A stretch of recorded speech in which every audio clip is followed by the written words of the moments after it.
Hi guys, welcome back to my channel. बहुत लोग देखिए नीतू भोपाली के लिए कह रहे हैं कि बहुत ट्रिप पे ट्रिप हो रहा है, पहले इतने ट्रिप्स नहीं होते थे, ऐसा नहीं होता था, वैसा नहीं होता था। तो हमने सोचा अब चलो इस टॉपिक पर थोड़ा आप लोग से चर्चा की जाए। चूँकि मेरा रिएक्शन चैनल है तो मुझे हर टॉपिक कवर करने की आदत होनी चाहिए। तो हम सबसे पहले आपको ये बताएं कि नीतू महना जो थी वो पहले जगत दीदी के कब्जे में थी। होता क्या था, कहीं भी ये लोग जाते भी थे अगर, तो उसमें लाइमलाइट में जगत दीदी को रखना होता था, वरना वो बुरा मान जाएगी, दुश्मनी निकालेगी। उसके बाद उस ट्रिप में अगर जगत दीदी है या कहीं जाना है तो ये अपने हस्बैंड और बच्चों पे भी ध्यान नहीं दे पाती थी। यही नहीं, हर क्रिएटर ने ये शिकायत की थी कि ये हम लोग को कंट्रोल करती थी। ऐसा नहीं ऐसा, ऐसा नहीं ऐसा, उसी को दिखाओ, उसका पायल पहनाना दिखाओ, वो रो के दिखाएगी। ठीक, उसको चूड़ी पहना के दिखाओ वीडियो पे, वो रो के दिखाएगी। उसको कुछ नहीं तो उसको रोते हुए दिखाओ, आशीष जी की फोटो लगा के वो ऐसा करके दिखाएगी। तो आप ये समझ सकते हैं कि जगह दीदी जो है वो सबको कंट्रोल करती थी। ये सबके समझ में आ गया। घमंड तो ऐसा है कि इतना बड़ा कांड करने के बाद भी हाथ जोड़ के अगले परिवार से सॉरी तक नहीं बोलने आई। अपने सब्सक्राइबर से भी सॉरी क्या बोला आप लोग ने पता है? अगर आप लोग को लगता है मैंने गलती की है, ये गलती नहीं थी, ये तो शायद अय्याशी थी, गलती नहीं थी, तो वो कंट्रोल करती थी।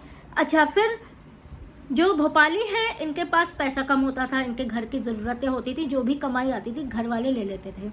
घर की ज़रूरतों में इनके पास बाहर जाने को पैसा नहीं होता था, क्योंकि पैसा अभी लाख के ऊपर आता है, लेकिन पहले 40-50 हज़ार से कम नहीं आता था। आप लोग ने व्यूज़ देखे, सब देखे। बेवकूफ़ बनाने का है तो इनको पास कुछ भी कह दो कि नहीं आता, नहीं आता है। हज़ारों लाखों 1 लाख से ऊपर व्यूज़ हैं तो नहीं आता है, ये तो कह नहीं सकते। ठीक, और फिर जगत दीदी के साथ दोस्ती ही इसीलिए थी, चैनल चलाने के लिए, और तो कोई कारण दोस्ती नहीं था। उस दोस्ती में इन्होंने हदें पार कर दी। उस दोस्ती को निभाने में इन्होंने किसी का घर तोड़ने में, जिसको जगत दीदी अपनी बेटी बुलाती थी, बेटा बेटा करती थी, उसका घर तक उजाड़ने में कसर नहीं छोड़ी। दोस्ती तो ऐसी थी उस समय। ठीक, तो ये जो है उस दोस्ती को निभाने के लिए इन्होंने सब कुछ किया, लेकिन वो दोस्ती भी चैनल चलाने के लिए थी, पैसा और चैनल। जब याद आप लोग को इसने अपने खुद रिवील किया कि ट्रिप पे गई थी दीदी के भरोसे, अपने दोस्त के भरोसे गई, मैं हूं ना करके ले गई, और वहाँ पे सबके सामने पैसा मांगना चालू किया। नहीं ये कोई बात नहीं होती, पैसा दो पैसा दो, जबकि ये कह रही कि मैं बस सैलरी आने दो, मैं दे रही हूँ, सैलरी आने दो, दे रही हूँ। तो ये बेइज्जती भी थी। अब जब से हम ये कांड हुआ है ना जगत दीदी का, ये कांड जो सामने आया है, सबसे अच्छी बात ये होगी कि सारे क्रिएटर्स जगत दीदी के जो कब्जा था उससे बाहर निकल गए, कंट्रोलिंग से बाहर निकल गए। अब वो जब कंट्रोलिंग से बाहर निकले तो सबने अपनी अलग पहचान बनाई। उसमें देखिए भोपाली भी है। जिस हिसाब से अब इसका मेकअप होता है ना, भोपाली का क्या जगत दीदी के रहते हुए इतना प्रोफेशनल आर्टिस्ट से मेकअप कभी हुआ है? आप लोग खुद ध्यान दीजिएगा, क्योंकि वो जगत दीदी का हक था, इसको अपना तैयार होना था, क्योंकि वो जगत दीदी को ही अच्छा दिखना चाहिए और किसी को नहीं देखना चाहिए। अच्छा, वही अलग साड़ी पहने, वही अलग वो करे, वही करे। क्यों जगत दीदी की सगाई में आपको नहीं याद है कि एक से ऐसी साड़ी पहन ली थी, भाभी के साथ मिलती जुलती, तो इसको इतना अपमान किया गया था। उसी एंगेजमेंट पार्टी में भोपाली की बैंड बजा दी थी दीदी और भाभी ने मिलकर कि मेरी बराबरी करोगी, तुम मेरी बराबरी करोगी। तो सारी चीज़ें सामने हैं। अब वहाँ से जब छुटकारा मिला है ना, तो ये लोग खुले आसमान पे इस तरह से उड़ने लगे हैं। इवेंट्स में जाना, इतना बॉन्डिंग, इतनी अच्छी बॉन्डिंग आप सोच लीजिए। जिसके जो सौरभ आकांक्षा है, इनके साथ जगत दीदी की पहले जान पहचान थी, लेकिन वो बॉन्डिंग नहीं बन पाई थी। चाहे सगाई का कारण वो लोग रहे हों, लेकिन वो बॉन्डिंग नहीं बन पाई थी जो अब भोपाली, बीशू और आकांक्षा की बनी है। आप लोग देख सकते हैं, क्योंकि अगर अभी जगत दीदी होती तो सेंटर ऑफ अट्रैक्शन जगत दीदी को ही बनाया जाता। इस इवेंट में भी जगत दीदी जैसे सामने सीट पे बैठी हैं, अब आपके सामने ऐसा है वैसा करके इनकी तरफ लिया जाता। ये 2 आंसू बहाती कि सब मेरे गुजरे हुए पति की देन है। और यहाँ पे जितने अटुए बटुए इन्होंने टहला रखे हैं, लप्पू है, झोटाधारी है, जगत जीजा, तो आप लोग समझ सकते हैं। लेकिन जब रोने की बारी आती थी तो गुजरे हुए पति की याद आती थी, तो वो अट्रैक्शन जो होता था ना, वो इन्हीं को पहले मिलता। लेकिन समय से पहले पोल खुल गई और वो चीज़ें जो होनी थी वो ख़त्म हो गई, क्योंकि अब ना इनको कोई अट्रैक्शन मिलना है, ना कोई इनको इम्पोर्टेंस मिलनी है, ना कुछ है। अभी भी बहुत से लोग भक्त इनके हैं, बहुत पॉजिटिव अचानक से कमेंट्स आने लगे हैं। इतने नेगेटिव कमेंट्स आ रहे थे, तुम्हारी तो शक्ल नहीं दिखना चाहते, तुम तो इतना कांड करके बैठी हो, तुम तो ऐसी हो, तुम तो वैसी हो, तुम तो बेटी कह के उस घर उजाड़ रही थी, तुम तो ये कर रही थी, तुम तो शादीशुदा आदमी के साथ थी। लेकिन अब अचानक से देखिएगा पॉजिटिव कमेंट्स की भरमार आने लगी है, मतलब छवि सुधारने की इतनी वो होने लगी कि हम आपको बताएं, बंदी ने शांत रह के सारा कुछ हैंडल किया।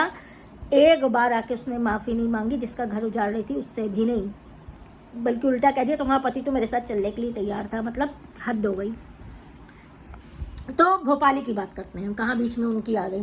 तो भोपाली अब आसमान में उड़ेगी, क्योंकि देखिए पैसा आ रहा है, हस्बैंड भी उनके लुक चेंज हो गया है, पर्सनैलिटी चेंज हो गई। जब पैसा आता है आदमी सब जानते हैं, आप यूट्यूब से आ रहा है वो भी, आप इंजीनियर बन जाओ, डॉक्टर बन जाओ, आप PhD कर लो, आप दुनियादारी कुछ कर लो, लेकिन यूट्यूब से इन अनपढ़ों को जितना पैसा मिल रहा है उतनी मेहनत करके पढ़ लिख के लोगों को नहीं मिल पा रहा है। वो गूगल की नौकरी कर लो, वो अलग बात है कि करोड़ों मिल रहे हैं, लेकिन ऐसे नहीं, ठीक।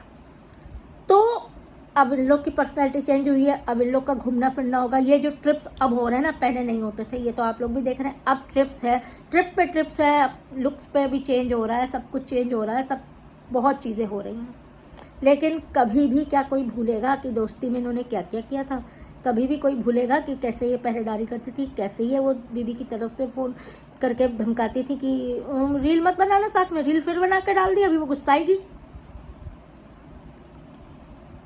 सारी चीज़ें, वो तो चीज़ें सामने आ गई तो बहुत सी पोल खुल गई, वरना लोगों की नज़रों में सब देवी देवता बन के बैठे थे। फिलहाल देखिए चेंजेस अच्छा लग रहा है, ऐसा नहीं कि बुरा लग रहा है, लेकिन हाँ ऐसी दोस्त नहीं होनी चाहिए, ऐसी दोस्ती से भी डर लगता है। कोई भी अगर आपको दिखे ऐसी दोस्त तो समझ जाइएगा, जैसे ही दोस्त खतरे में हुआ सबसे पहले ये उछल के वहाँ से मेढक की तरह उछल के सबसे पहले दूर भाग गई है। यही भागी थी और सबसे पहले, और कोई नहीं भागा था। मैं नहीं जानती, मैं तो दोस्ती में ऐसा कर रही थी, मैं तो उसकी वजह से ऐसा कर रही थी, मैं तो उसके कहने पर फ़ोन करके धमकाती थी। सारी चीज़ें अब आपके सामने हैं। और ये जो कॉमेडी है, ये जो वो है, ये सब कुछ इनका एक स्क्रिप्टेड वो होता है। आप समझ जाइए, इनको कपिल शर्मा शो में भी जाना है, इनको सब कुछ करना है और कुछ दिनों में नज़र भी आएंगी। इनका जो एम है वो अब ज़्यादा वो हो रहा है, क्योंकि अब वो दीदी के कंट्रोलिंग से बाहर है ना, इसलिए। फिलहाल आज की वीडियो यहीं ख़त्म करते हैं, नेक्स्ट वीडियो का वेट करिएगा, जल्द मिलते हैं।